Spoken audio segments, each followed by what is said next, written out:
To order. We'll have roll call of directors. Alice? Here.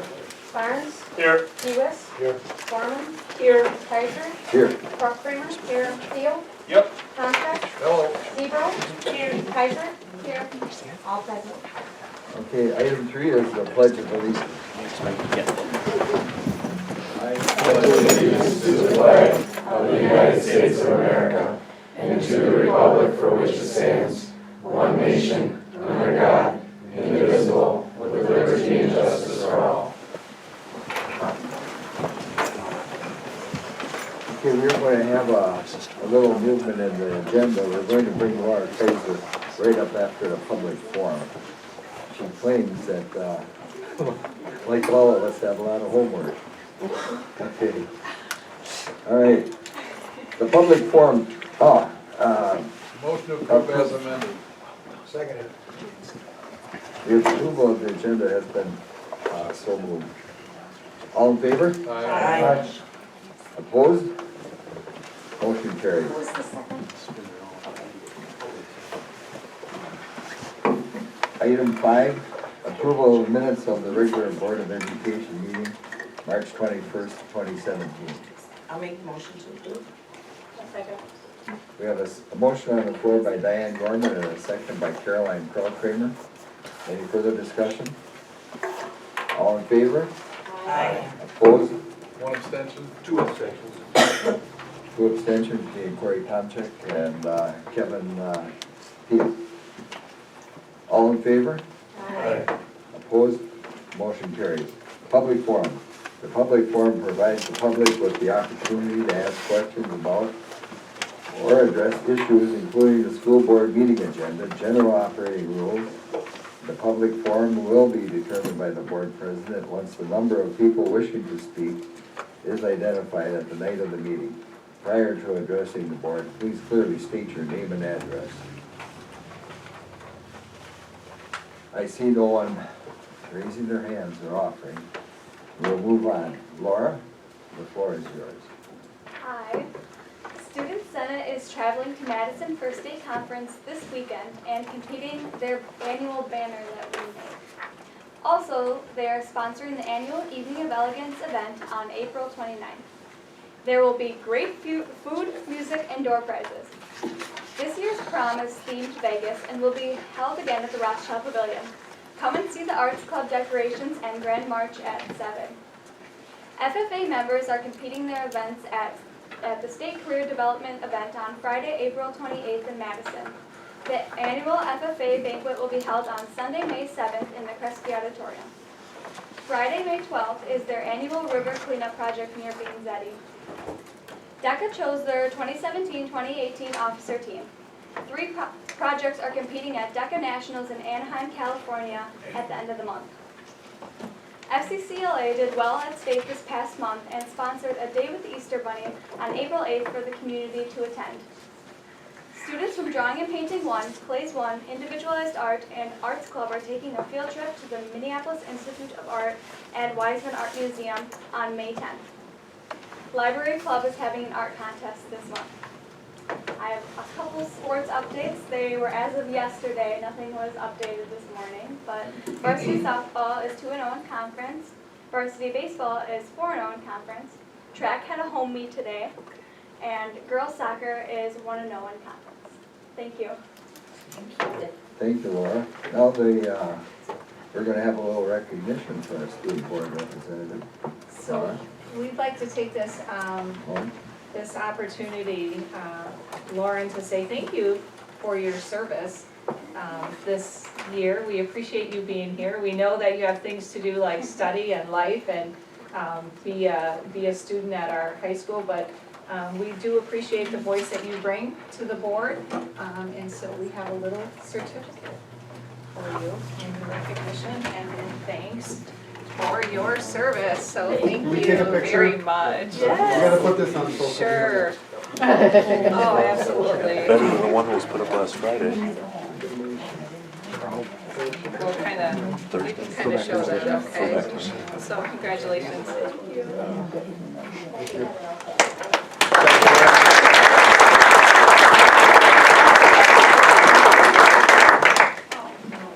that meeting gonna be back next year?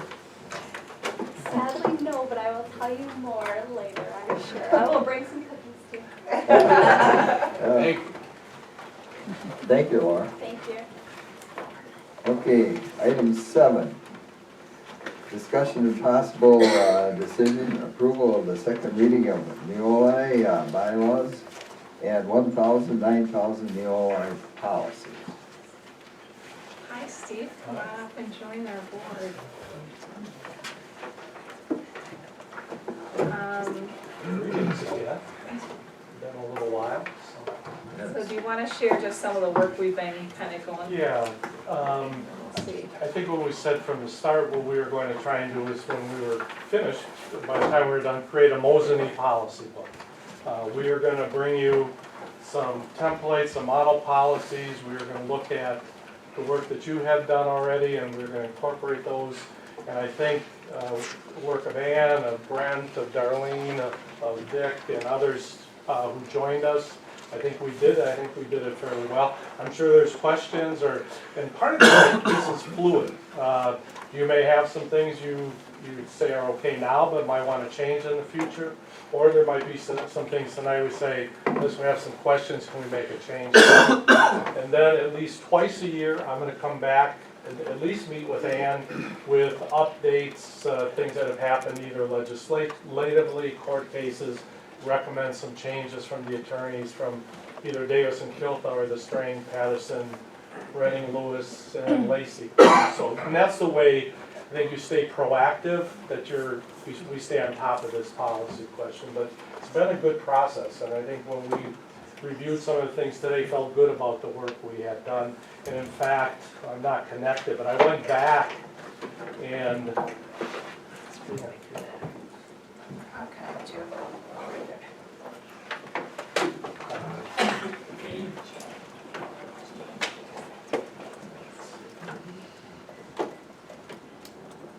went back and looked, and I actually, we had talked about how, you had been done some work recently on policy before it came. And so I just, we had looked at this, you had done some work on the filling a vacancy, that's now in policy 142.5. You had done some work on graduation requirements, it's in 5460. So the work that I just looked at the last year, the work that you had done, we've incorporated into the current policy book for Mosinee. So that's why I said it really has a Mosinee flavor to it.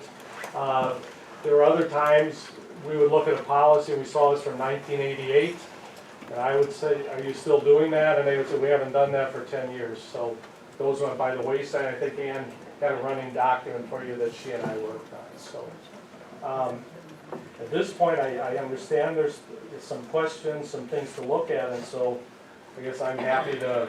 Do you want to bring that policy project up? Kevin came in today and we went through a number of, not the changes, maybe the other document, I'll share the other one with you, the clean one, Steve. Okay. The one that just says Mosinee Policy Project at the top, not the changes. Yep, that one. Okay. So Kevin came in and we worked through a number of policies. Kevin has been pretty diligent on reading all of those. So do you want to bring, Kevin, your? The list, we addressed most of the items. The two I think that we still kind of have out there a little bit. The conflict of interest, the verbiage in there is not consistent with what previous training we had, at least I feel that way, and as well as the publications that were made. It is a difficult subject for boards to address in policy, and that's even communicated by WASB. So the concerns that I brought forth, I think the consensus was to take some of the verbiage back to them to see what can be done.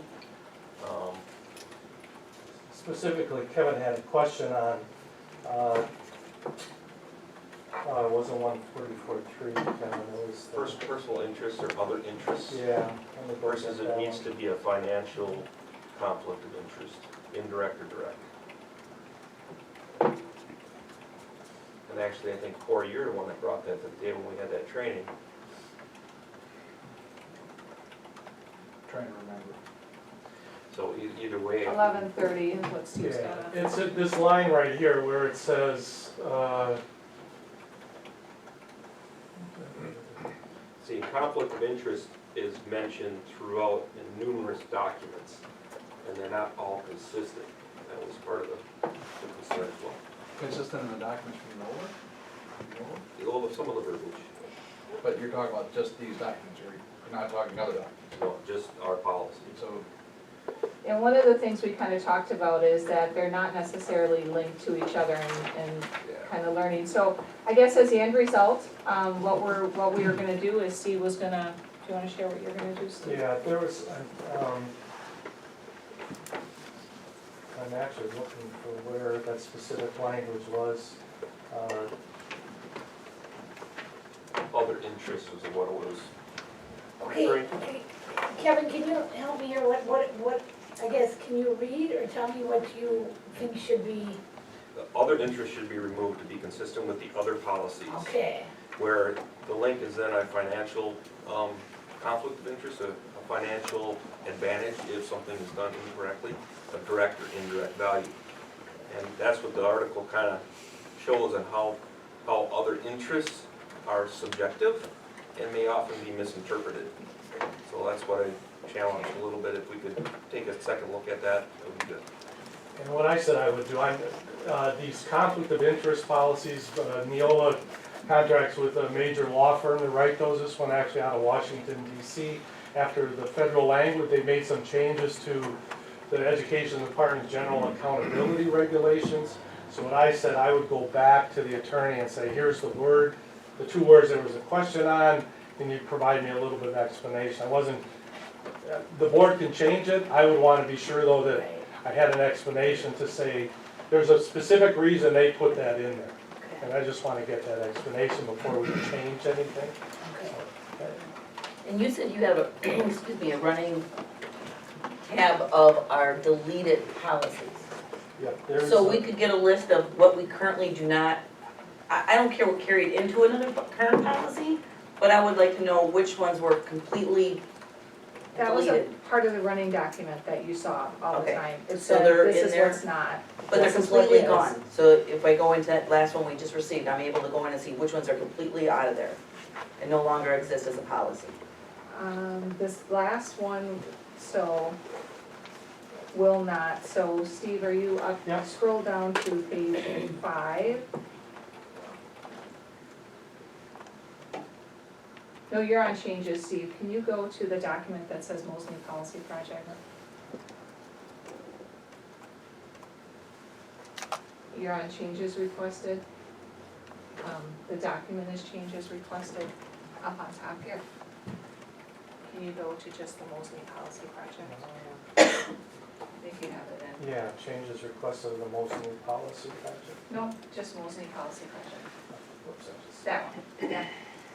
I just deleted it. Oh, okay. Do you want me to reshare it with you? Yeah. Oh, computers, they're so fun. I used to feel bad with people having to run a computer while everyone's watching. Yeah. Now I know why. Cause the one I had in question Right. in parentheses is where it says some language from removed policies Will not may be have rolled included. into a new policy. Correct. So that's what I They just may want to know, if there was a complete policy that's completely gone, that didn't roll into, does that tell us within here what policies are completely wiped out and no longer exist? Yes. For example, if I, this section here, you had a policy on professional development opportunities for administration. I can go back and look at that one, and we can sort of talk about why we might have removed it, or you had a policy on administrative residency. The state statute was changed, you can no longer require residency. So there's generally, you had a policy. So on- as you were approving each group, that's kind of where we brought up that discussion. Okay. Right, but I think too, what I understand is there somewhere we can go look, and that is, it always going to be there, right? Well, no, Or what not I'm saying is, so necessarily. basically 223 is completely gone. Yeah, Okay, There's no gotcha. verbiage that, none of the verbiage carried over into a new policy. Go to 223. some of them were duplicate. Right, So I can't tell you exactly that one, okay. exactly that one. We have to go back just like he's doing and Okay, that's specifically what, yeah. answer that for you. Okay. And we'll make it bigger for you. That was in 1998. Look at this one, it's from 1998. Uh-huh. And I thought that there would have been contract language specific for administrators with regard to conference attendance. So when we looked at this from back in 1998, still didn't believe it was relevant to pull over. Again, it's your policy book, we can move anything back that you feel there's the need to. But again, when we looked at when it was from and what the current practices were in the district, didn't feel it was necessary. Other questions for me? The discussion, we had a great deal of conversation earlier, it was very good. There was one that I addressed a little bit, again, in purchasing, but I felt that there was others here on the board that had some concerns about the purchasing policy and how it had some opportunities to be more, appropriate for our needs. 6320.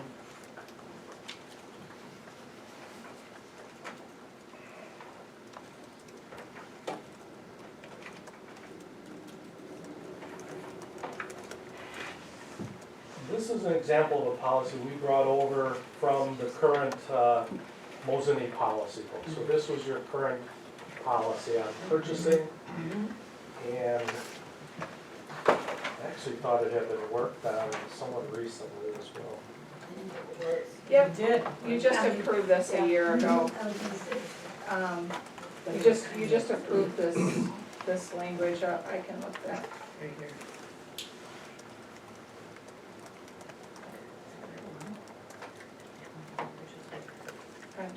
What's our purchasing policy number?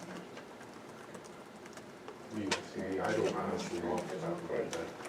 You know what? Is this 60, no, that isn't, is it? Not 60, no, number six. Oh, you mean in the whole- 6320 is the 672. number.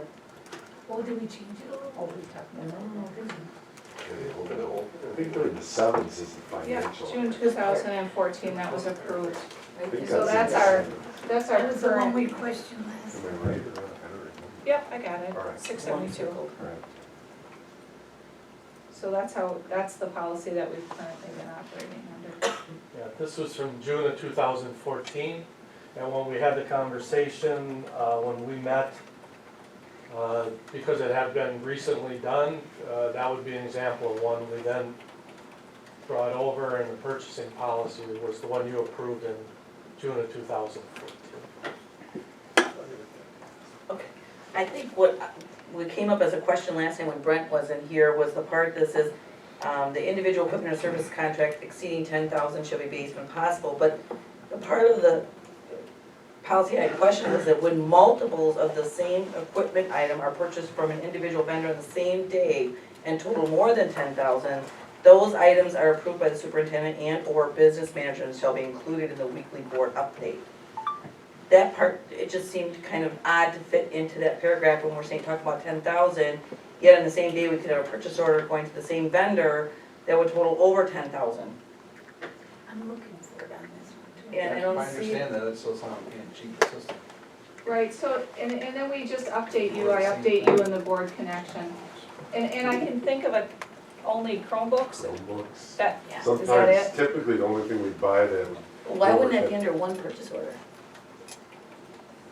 Well, what it's saying is if I'm buying a bunch of small items and it goes over 10,000, I don't need to ask, I Right. need to just tell you about it. And because buying a $20,000 van is a bigger deal than if I Right. buy Light bulbs. $12,000 worth of, Light bulbs. yeah, some equipment, or $115 Chromebook. I guess was the theory, because we took this policy, I want to say we took some of the ideas off a policy from another school, I can't Yeah, recall. we did from WASB, Yeah. helped us do this, and it kind of helps if Brent can purchase more of that quantity and it goes over, then he doesn't have to come back to the board. So say Brent is wheeling and dealing on Chromebooks, Right, for right? example, and we were able to get more. He could do one purchase for 8,000, he could do another purchase for 8,000, or he could go over that one item, and then we would update you on that during that week. So, and the only time I've ever updated you really is a Chromebook. Yeah, that's really, so it's not like it's a ongoing type of big issue, but Got it. Okay. that's the one situation that I can think I Yeah, can most of the think time, of. we're buying supplies, when we buy paper, we Paper. don't call up and ask you, can we buy paper? You know, like today, Matt, I said we had $16,000 worth of toilet paper and paper towels, you know, that Pretty thing's. impressive. Yeah. When you think about I that, didn't say it was high quality, I just said.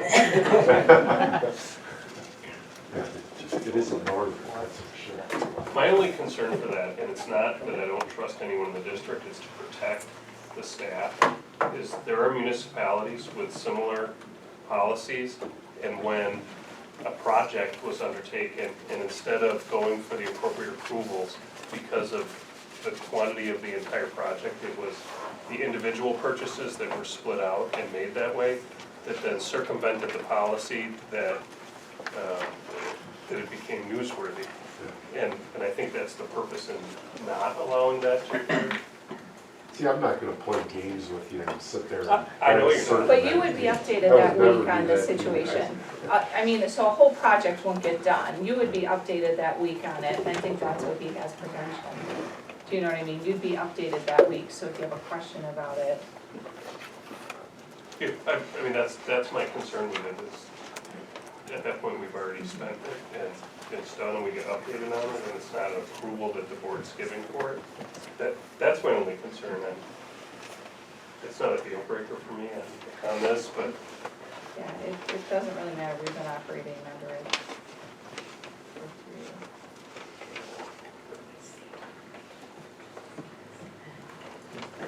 Are there any other questions? Okay, so, moving forward, as I see it, it's like speaking a language. You've got to immerse yourself in this next language if you're gonna be successful. If you hold on to your language and wanna bring part of that language into another language, it makes it very difficult. And I know you're all wondering, if you, I wonder what you're saying. you I know gotta what you're leave go of saying. what was the past. You Right. cannot hold on to it forever. And we're going to move forward. And we can't just look back always. We gotta look ahead. So with any of these changes, like the one that Kevin is in question, should we just put that on a future agenda? And is that what we're looking to do tonight? Well, that can be brought back and, So we would you would approve the policies, and we Policies. know that that's coming back, and so if something comes back, then I can add that to that agenda. The conflict of interest one, I'd want him to ask the attorneys, Sure. you know, just to make sure. you know, I would remind the board that at least at one of our meetings, we understood that this is a enormous new language to learn, and that over the course of the next year or so, as we're reviewing, if something comes up that wasn't discussed before, it can always be brought as an agenda item, and changes can be made, or it can be discussed in the micro instead of in such a large scale project. so I would be looking for adoption of this resolution. Motion to approve the second readings. We have a motion on the floor by Cory Tomczyk and a second by Mark Lewis. We'll have a roll call vote on this. Any more Further discussion? discussion? Effective date on this? This is second reading, Yes. so when do they go into effect? August, correct? We would look at an August 1st date, that would be my recommendation. Was that part of the So- motion? So, Yeah, I'll amend my motion to reflect that any changes to this approval goes into effect in August. We have a motion on the floor with an August 17th, August 1st. August 1st. 2000. 2017. Okay, just discussion yet, right? Yes. That the path forward with all these changes forward are gonna be significant to a lot of parties. What's Right. that path? I think that's interesting. We're just looking at our handbooks. So when we look at our student handbooks, for example, Scott outlined and identified probably,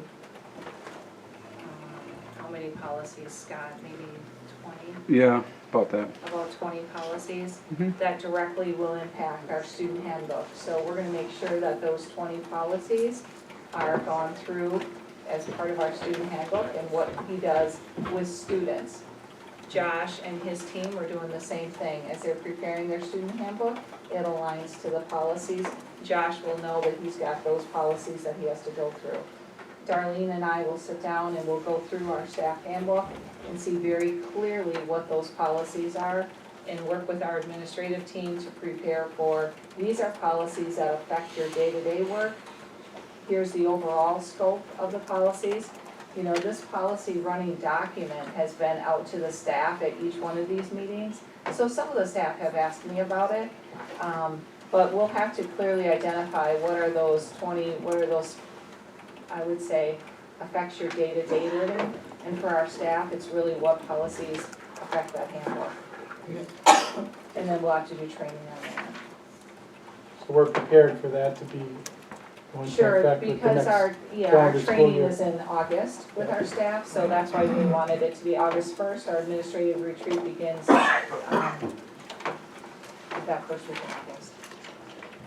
Just, and I don't know if we talked about this, I've seen others where the policy is referenced or it's listed right with whatever the content area is, so it would give staff and or parents the ability to go back and actually look, because the policies will be online, searchable, and they can go All and look. linked to the staff handbook, so if we reference it, it'll all be linked. And that's kind of what Scott was preparing for the handbooks as well, was a direct link to the policy. Do we publish this policy manual as part of the website? Yes, yes, So when would you put that out for? August 1st. Yeah. Yeah, if I don't have to, but if you're, You want to show what Everest yeah. looked like, or point at? This DC Everest was another district I worked with, and so we go to the school board and click policies. Takes them to this page, says when they were adopted, they're in the process of doing the guidelines, and then they just ask you to click. It's gonna kick you out to the board doc site, which is who Neola has a partnership with, and so there are the policies for DCFs. And so if someone said, I wanna know about field trips, we can search for field trips, and we'll pull up anything we have.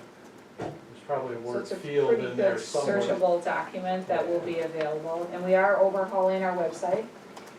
So we have talked with Brady, and this will all interface as a part of that, so.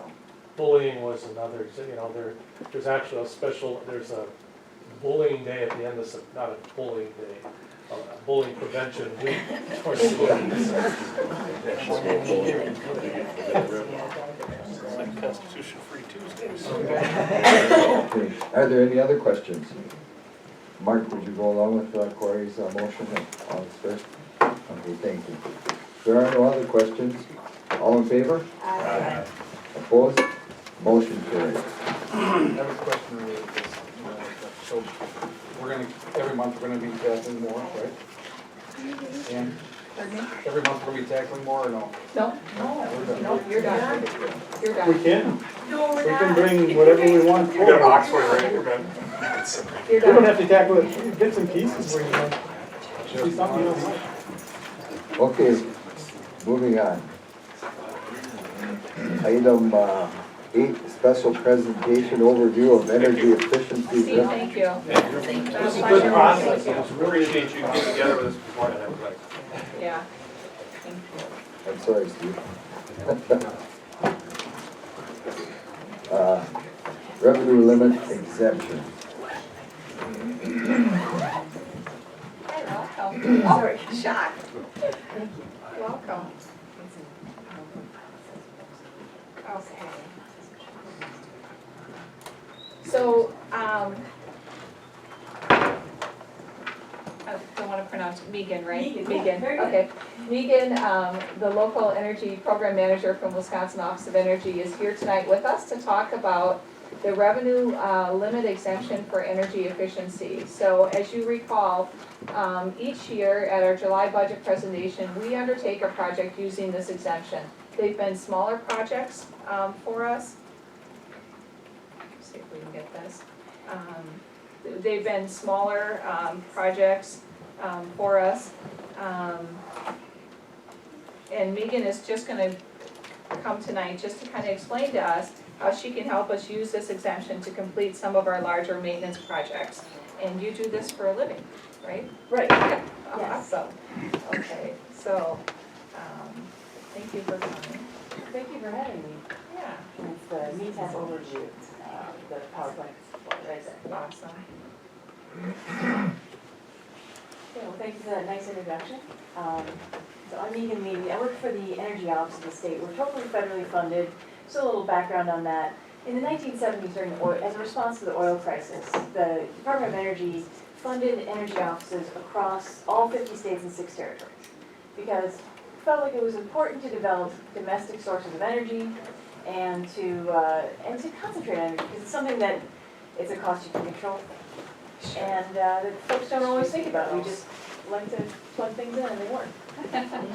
So, back in 2013, when they passed, 2011, they passed Act 32, which started the revenue limit exemptions for energy efficiency for schools.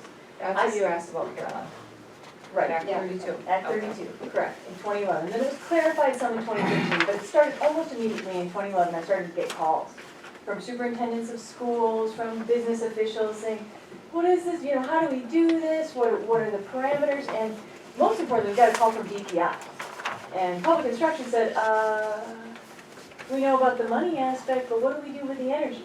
So we've been working with them closely over the years, and one thing that I decided to do was go back to the federal government and say, there's a real need for a program in Wisconsin to assist schools with these types of energy projects, because your expertise is training kids. My mom was a teacher for 37 years, so I understand you have some on your plates there.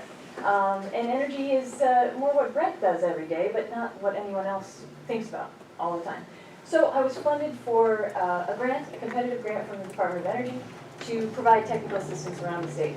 We have a couple of engineers. I used to have one on staff. He went to Sun Prairie School District. We shouldn't have introduced him to those guys. Because I was making him work all over the state, and he said, I could just work in their 12 buildings here, and it'd be great. So we're looking for another engineer right now. We have one on contract. He's put together a little overview of Mosinee School District and the good work you guys are doing, because you look pretty good compared with your peers so far. So this is, and going on preliminary stuff, because I gotta admit, I just got back from spring break myself. And I'd like to do some more in-depth analysis for you going forward. So METEP, Municipal Energy Efficiency Technical Assistance Program, I did name it that because my name is Megan, and my life's work is correcting people who say Megan.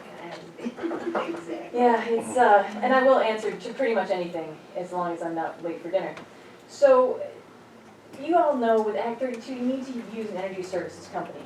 Yet under Wisconsin law, there's not really a definition of an energy services company. A qualified provider is the lovely legal language. So one of the things that we do is we help folks qualify that provider with an RFQ, a request for qualifications. We help you with the audit phase, the implementation phase, the post-acceptance phase. And the reason why the audit phase is important is because, as we all know from the statistics we see every day in the news and other places, it's very easy for people who are professionals to display information in a way that can be misleading. So it's always good for you to have your own information in your back pocket. So that's what we do. We'll create an energy use baseline for you. We'll help you compare that against what any energy services company will help you chart that baseline and be an informed consumer. So I think you already know about this.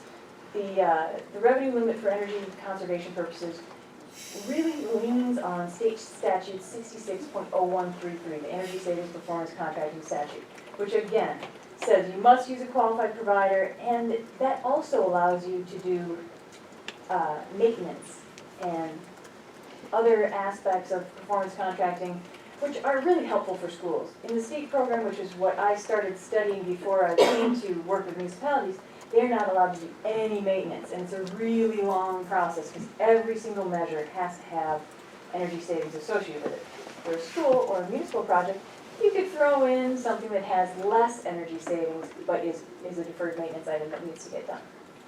So, you all know the board passes a resolution, your utility savings are reported annually, or when they're known, and when you do that resolution, you have to understand the cost savings analysis for each energy efficiency measure or product included in the project, as well as the project total. And that's the kicker this year, because in the governor's budget, he has proposed to remove the revenue limit exemption for energy efficiency. What does that mean to you? If you pass a resolution before the budget is signed in July, when I talked to DPI, what they said is and a lot of things get removed from the budget. So that's the other thing, is that I've heard a lot of buzz, who knows, I don't get to go to the Capitol and listen to all the machinations over there. I'm not sure I would want to. We'll find out in July what happens with this, but if you've passed a resolution, you should have good numbers.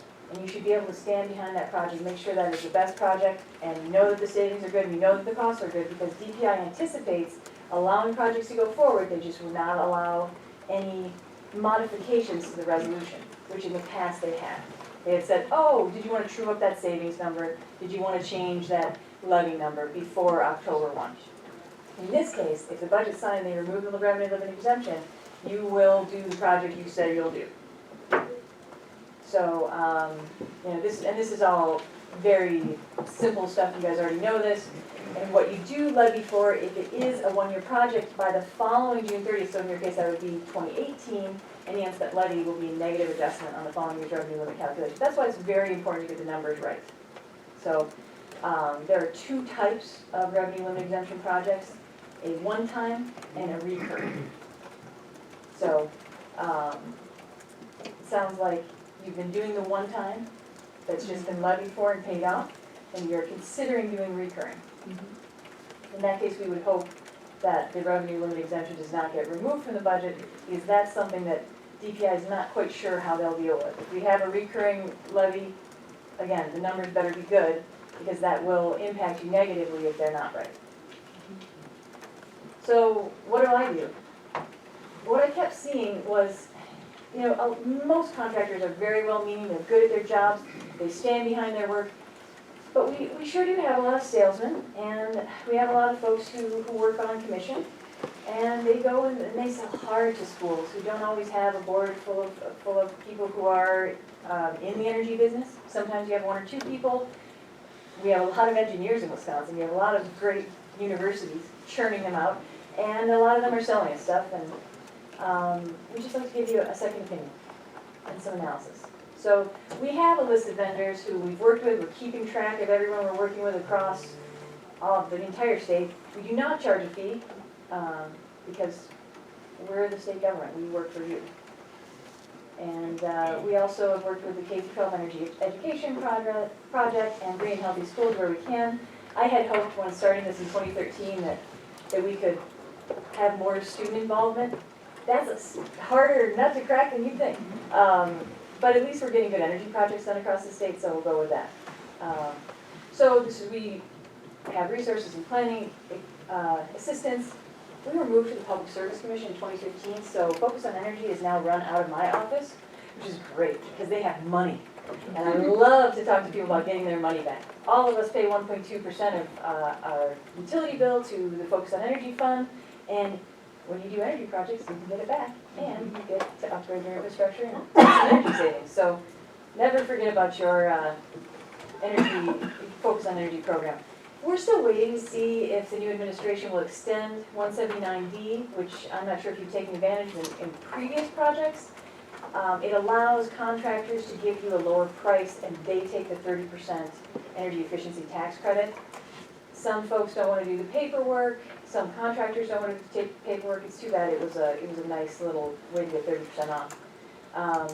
And so this is one more slide on revenue limit exemption, because this is a great tool. I hope that they leave it in the budget. It would be nice. I keep offering to be the top cop on this. Just give me a stick. I only have carrots right now, so I just go and I talk to people and I meet with them. But I think when the state's involved, it helps a little bit. When we can say, why did you use a 4-inch pipe? Or why didn't you replace the air handler from 1932, but you went after that boiler from 2009? I don't understand. So when we can ask those questions before projects begin, I think we can get a better result. So there's a couple of ways to finance what you want to do.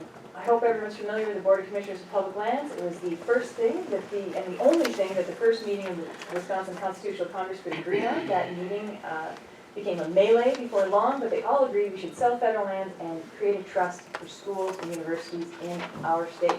And darn it, we did it. We got about $1 billion, and 96 cents of every dollar earned from investments goes to K-12 libraries. And it's just fantastic fund. There's no money managers in the world that manage $1 billion with, they have 4 people over there, and all excess interest goes to the library, so it's a great story. There's no origination fee, there's no rating fee. Oftentimes we think we can bond for a lot lower, and I think when you add in all the fees, Board of Commissioners of Public Lands is quite competitive. This is old rates. I think they're up to 3.25 now for a, or 3.75 for a 20-year.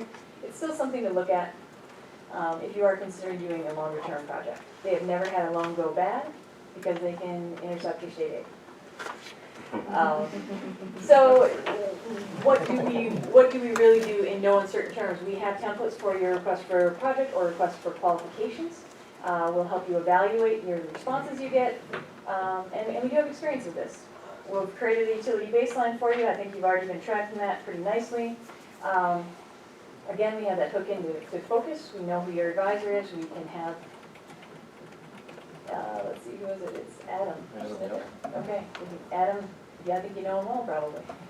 This is good. So we did a little work with your energy use, and this is electric versus gas from 14, 15, 16, and in 2015 we had an audit. Those bars are there.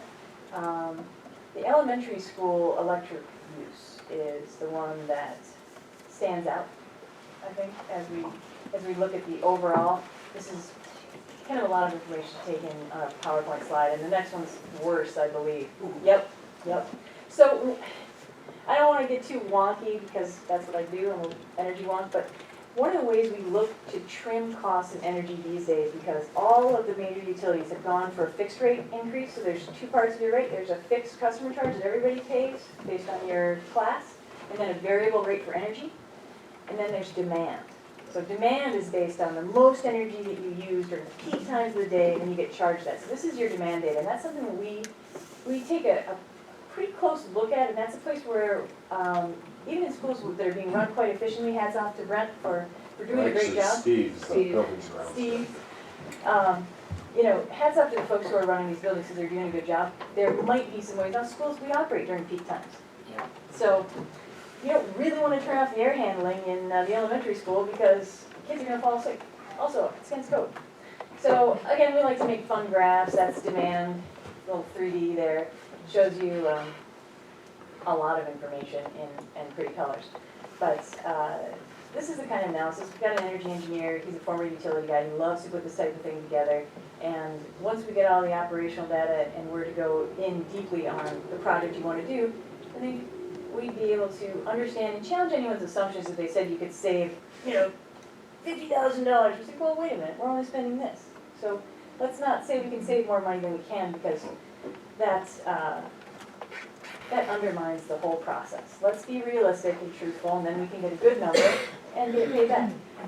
We worked on an $8 million project with Waukesha. They did 24 of their schools. It was a really cool project. I don't want to take up too much of your time today. I really appreciate you being here. I can certainly show you a couple slides on what Waukesha did. It was a neat project. And their school board had a lot of questions. We went there once a week for 8 months. So hopefully we wouldn't have to do that here. This is one of the coolest things that they did. They did stadium lighting. Now when they first looked at this, they thought the payback was going to be 125 years. Turns out, because the light is so much more directional and it doesn't bother the neighbors anymore, the payback's going to be more like 20 years because they had to do all new fixtures and there were a lot of updates. They can use the field so much more. It's going to pay back a lot faster and much better quality of life. These are all of the incentives that they got. Now, Waukesha Water Utility has a, as we all know, has a different story. You guys are not siphoning water out of Lake Michigan, so probably get lower water incentives.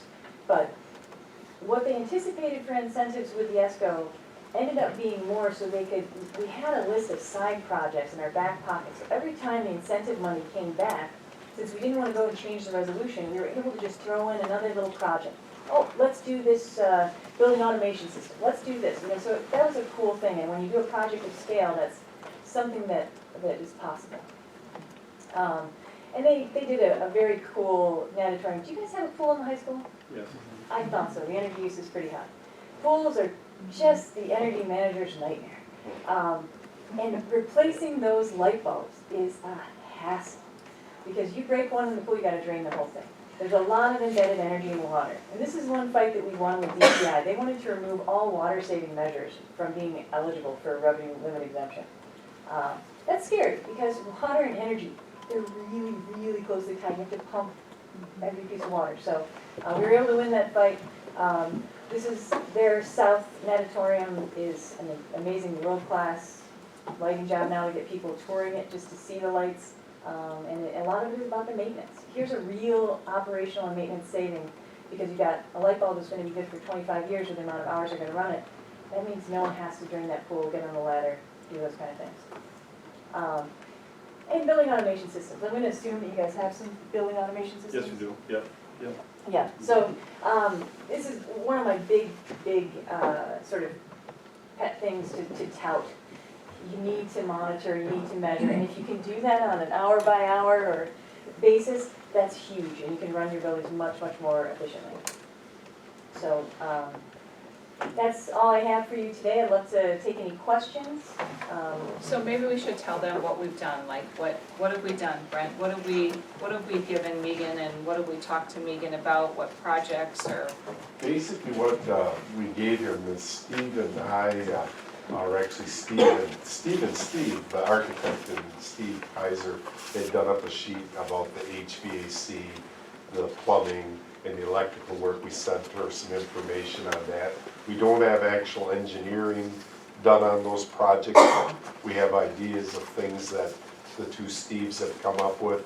We sent them energy information.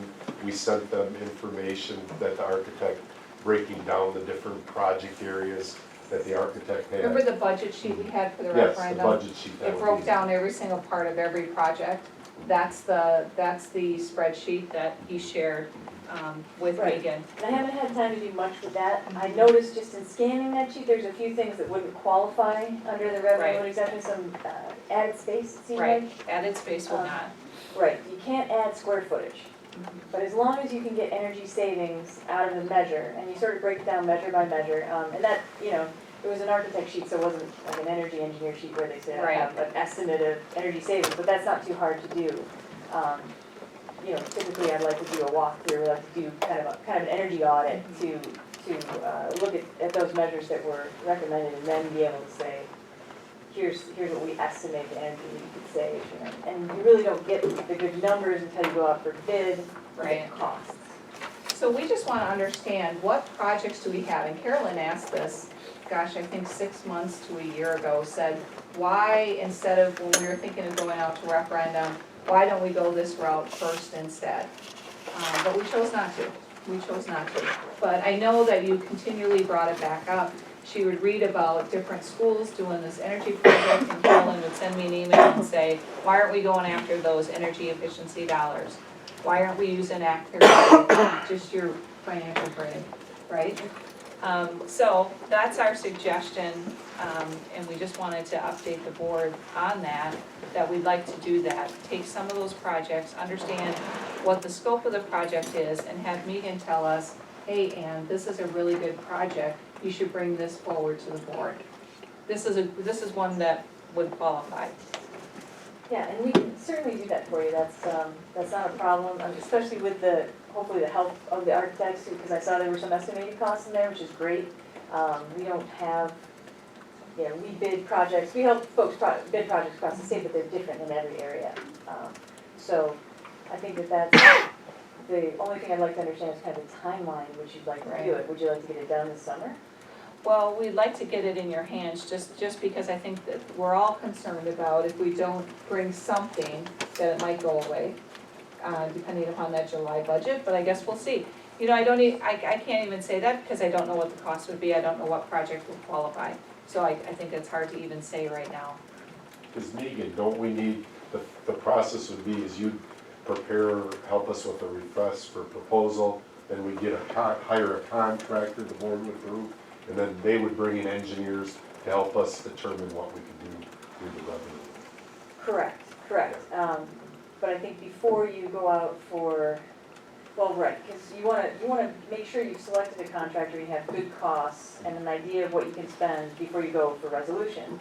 And I think what I'm hearing Ann say is that she'd like to understand the projects kind of in full. Now, how much has the levy risen in the recent years when you've been doing projects? And is there a way to kind of keep it the same, or would you consider raising it more? A lot of school districts like to keep because it goes back, right? And then you do a revenue limit exemption for energy, so you could keep it the same, or do you have any ballpark?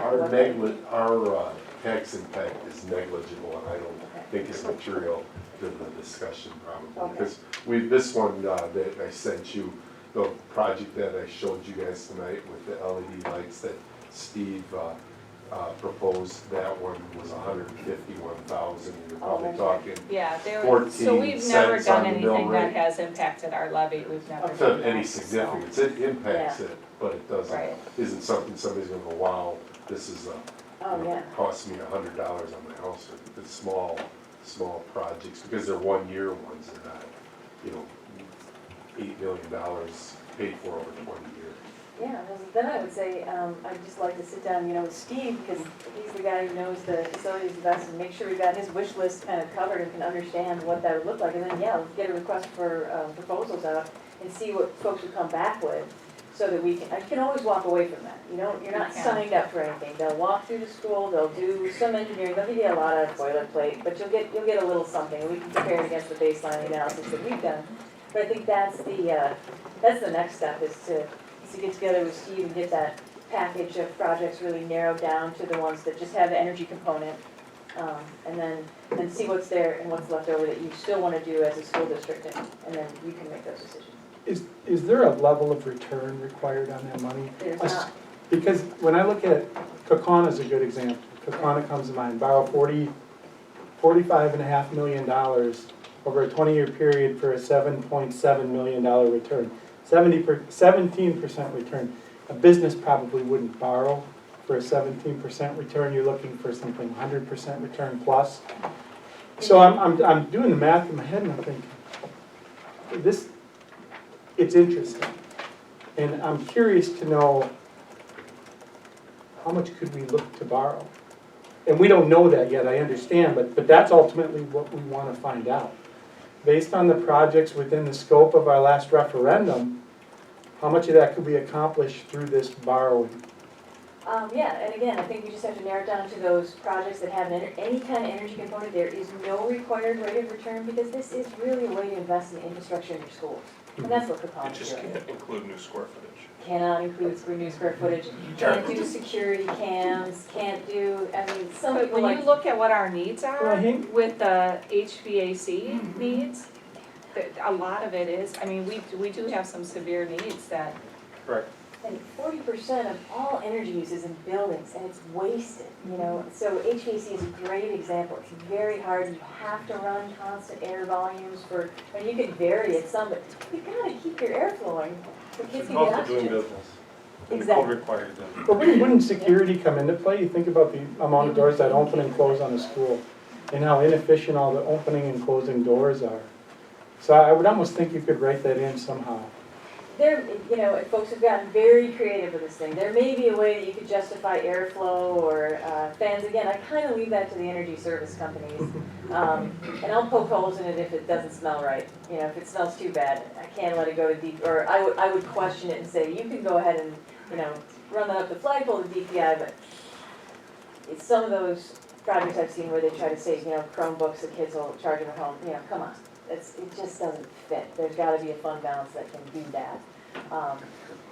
But the other thing is, just because it's an energy project doesn't mean it has a great rate of return. It just doesn't always, especially with those fixed charges going up and that variable rate of energy going down. You can't, I don't want an energy services company that tells me I can get a 50% return back. That scares me. That's not possible. You know, it's not happening right now, and especially not with how efficiently Steve's running these schools, or most of them. And, you know, I think we've got some updated lighting in the elementary school, and that shows, Project going forward, yeah. this and- board meeting. And the HVAC, that's a big draw. So, there's likely some ways you can save a lot of money. One reason elementary, the large draws are geothermal. Oh, yeah, the So pumps. we tie all that in, that's why you'll see Yeah. a higher rate on electrical this school. But that's why it's shining the way it does. But that's why you're also killing it in the thermal, yeah. So, but no, you guys are doing a lot, as far as I can tell from a very cursory overview, you guys are doing a lot right with your facilities. But this law is here to be able to make more investments as the state is sort of restraining additional money and aid. At least you can make some investments in energy, and I think it makes sense. Plus, we get some incentives back from Focus, and that's your money, so. So just so the board knows, that's what we're going forward with. I wanted to, you know, everyone's like, well, what do you do next with the aging HVAC and some of the boiler issues, and what are we gonna do? This is a direction that we're gonna explore, and then, So who are we providing, are we waiting for you and Steve to come back to us with, okay, here are we'll some come back projects to, of yeah, we'll scope? update you on where we're at with this project. So we'll sit down with Megan and talk with her, and then we'll come back to the next board meeting and update you on where we're at. Yeah, I mean, hopefully by that time we can have a request for proposals out with a scope to say, you know, because we usually invite people to walk through the facilities we're talking about, tell them, you know, either they call Steve or they make an appointment, or there's one time, and then we, you know, give them some parameters. We don't give them a dollar amount.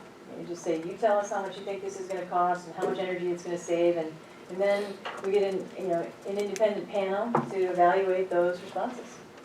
And those numbers are never perfect, because they're gonna bid to the underlying contractors, to the local people or whoever you work with. I don't know what kind of DAS you have, but you know, there's some constraints, and we'll say you work with this guy or whatever, but I think that would be the process, unless you had designs of getting the RFP out before the next board meeting, No, which I don't know when it is, so that might be. in a month. Okay. We meet once a month, so in a month we'll be meeting. So is it okay if I would download that PowerPoint? Oh, yeah, absolutely. And then I'll be able to share that with the board?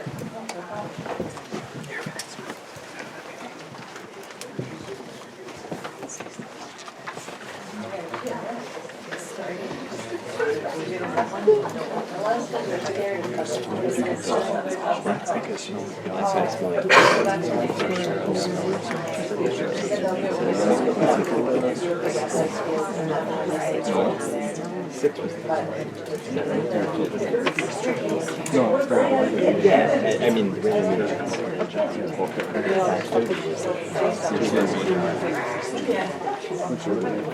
Thank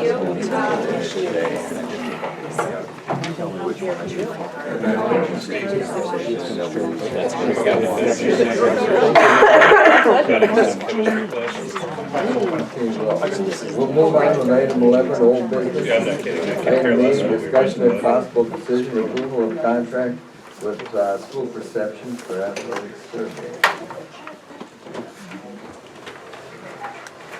I will link that PowerPoint for you so that you have it available to you. I'll also kind of funnel our questions through Steve and Brent. It's a big learning curve to understand. And those things that I send out to you, those Wisconsin news from around the state that maybe you get deleted sometimes. But when you catch some of those projects too, you'll see some of those projects, so. Yes. Is there a website or anything, do you know, I should have asked when Megan was here, that we can look at? I mean, I read a pretty in-depth story on Kakana's Sure. justification for energy savings in some of their projects, which I thought that So- was ingenious, Yeah. but Right here, it's linked right here. So there's a website, Yeah, the DPI has That a the spot. DPI And the has. Office of Energy also has a Okay. website. that can kind of explain it a little bit more, that link does. It talks about, you know, from the Wisconsin Department of Public Instruction, it talks about, you can, dig in there a little bit if you'd like to.